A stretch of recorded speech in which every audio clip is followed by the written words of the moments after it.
வழிகாட்டும் வாழ்வை மாற்றும் எனும் நிகழ்ச்சிக்கூடாக மறுபடியும் உங்களை சந்திப்பதில் மிக மகிழ்ச்சி அடைகின்றேன்.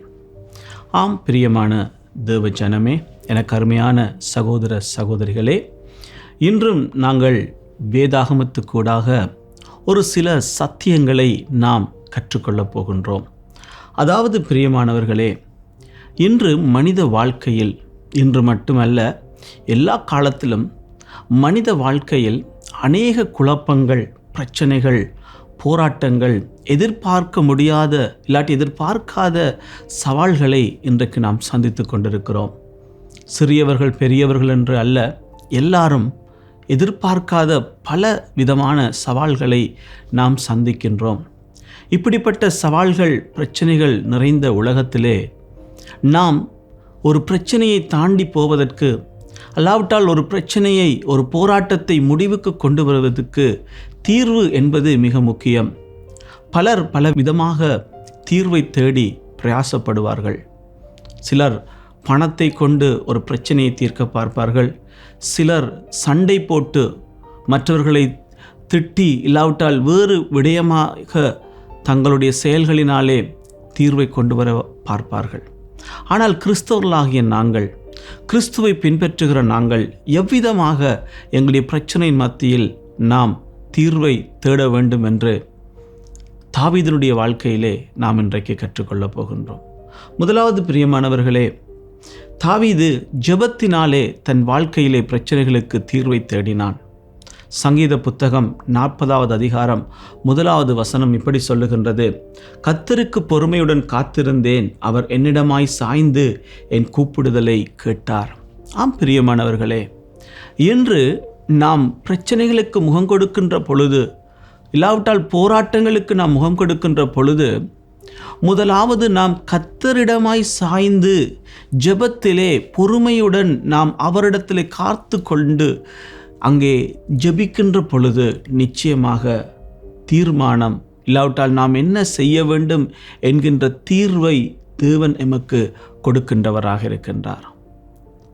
சுய பலத்தினாலே வேதம் சொல்லுகிறது, நமக்கு நன்மையாய் தோன்றுகிற வழி உண்டு, ஆனால் அதன் முடிவோ மரண வழி என்று சாலமோன் ராஜா கூறுகின்றார். அப்போ நாங்கள் எப்பொழுதும் முதலாவது நாம் ஒரு தீர்மானத்தை எடுப்பதற்கு முன்பு ஜெபத்திலே, கடவுளோடு கூட இருக்கிற உறவிலே நாம் அவரிடத்திலே சாய்ந்து அவரிடம் நாங்கள் எங்களுடைய பிரச்சனைகளை சொல்லுகின்ற பொழுது நிச்சயமாகவே அவர் சிறந்த வழிகளை, சிறந்த தீர்வுகளை பெற்றுக் கொடுப்பார் என்பதில் எந்த சந்தேகமும் இல்லை. தாவீதுடைய வாழ்க்கையிலே அநேக நேரங்களிலே பிரச்சனை வந்த பொழுதெல்லாம் ஜெபத்திலே தன்னை ஒப்பு கொடுத்ததை சங்கீத புத்தகங்கள் முழுவதிலும் நாங்கள் தாவீது எழுதின வசனங்களிலே காணக்கூடும். அவருடைய ஜெபம் அதிகமாக இருக்கிறது. பிரச்சனைகள் மத்தியில், போராட்டங்கள் மத்தியில், கவலைகள் மத்தியிலே ஜெபத்துக்கூடாக தனக்கான தீர்வை பெற்றுக்கொண்ட ஒரு தேவ மனிதன். ஆகவே இன்றும் நாங்களும் எங்களுடைய வாழ்க்கையிலே வருகின்ற பிரச்சனைகள் மத்தியிலே முதலாவது ஜெபத்தை ஒரு தீர்வாக நாம் பெற்றுக்கொள்வோம். அதனோடு கூட நாங்கள் பயணம் செய்கின்ற பொழுது நிச்சயமாகவே ஜெபம் ஜெயம் என்று சொல்லப்பட்டிருக்கிறது. எங்களுக்கு ஜெயமான தீர்வை கொண்டு வரும் என்பதிலே எந்த சந்தேகமும் இல்லை. இரண்டாவது, தாவீதுடைய வாழ்க்கையிலே பாவத்தோடு போராடுகிற பொழுது, இன்றைக்கு நம்மில் அநேகர் பாவத்தோடு போராடி கொண்டிருக்கிறோம். பாவ காரியங்கள் எங்களுடைய வாழ்க்கையில் அநேக பிரச்சனைகளை கொண்டு வந்து கொண்டிருக்கின்றது. அதன் மத்தியிலும் நாம் சில வேளைகளில் அந்த பாவத்தோடு போராடாமல் நாம் கடவுளோடு கூட நாம் அங்கே ஜெபிக்கின்றவர்களாக மாற வேண்டும். தாவீது சொல்லுகின்றார், ஆண்டவரே, என் அக்கிரமங்களை நீக்கி அருளும், என்னை முற்றுமாக கழுவி அருளும் என்று கடவுளிடத்திலே சென்று தன் பாவ நிவர்த்திக்காக கடவுளோடு இடைப்பட்டதை நாங்கள் காண முடியுமாக இருக்கின்றது.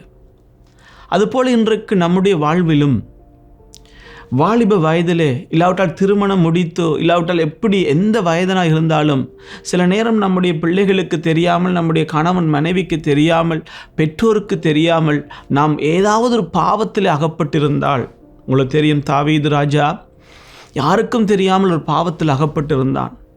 அந்த வேளையிலே தேவன் அவனுடைய பாவத்தை உணர்த்தி அவனோடு கூட இடைப்பட்ட பொழுதுதான் அந்த பாவத்திலிருந்து அவனாலே வெளியிலே வரக்கூடுமா இருந்தது. அப்போ இன்றைக்கு எங்களுடைய வாழ்க்கையிலும் இந்த பாவ வழிகள், பாவ அடிமைத்தனத்திலிருந்து நாம் வெளியிலே வருவதற்கு ஒரு சிறந்த தீர்மானம் கர்த்தரிடத்திலே நம்மை ஒப்பு கொடுப்பது. கர்த்தருடைய ஆவியானவர் எங்களுடைய இருதயங்களை ஆராய்ந்து பார்க்க எங்களை விட்டு கொடுப்பது. தாவீது சொல்லுகிறார், என்னை கழுவி அருளும், என் அக்கிரமங்களை மன்னித்தருளும், உம்முடைய ஆவியை எனக்குள்ளே தாரும், மறுபடி தாரும், அப்பொழுது நான் பிழைத்திருப்பேன் என்று கடவுளோடு கூட இடைப்பட்டதை நாங்கள் பார்க்கக்கூடும்.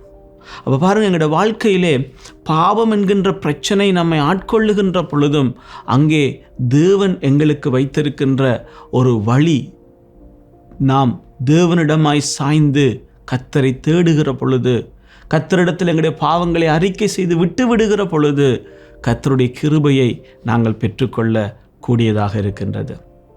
ஆகவே இந்த நாளிலும் இந்த வார்த்தைகளை கேட்டுக்கொண்டிருக்கிற நீங்கள் எந்த வயதில் உள்ளவர்களாக காணப்பட்டாலும், உங்களுடைய வாழ்க்கையிலே யாருக்கும் தெரியாத ஒரு பாவம் உங்களை தினமும் உங்களுடைய சந்தோஷத்தை, உங்களுடைய நிம்மதியை, உங்களுடைய கடவுளுக்கு நீங்கள் பணி செய்ய வேண்டும், இல்லாவிட்டால் கடவுளோடு நெருங்கி வர வேண்டும் என்கின்ற விடயங்களை உங்களுடைய வாழ்க்கையை விட்டு எடுத்துக்கொண்டு அது உங்களை பாவத்துக்குள்ளே வைத்திருக்கின்றால், நீங்கள் பாவத்தோடு போராட வேண்டாம்.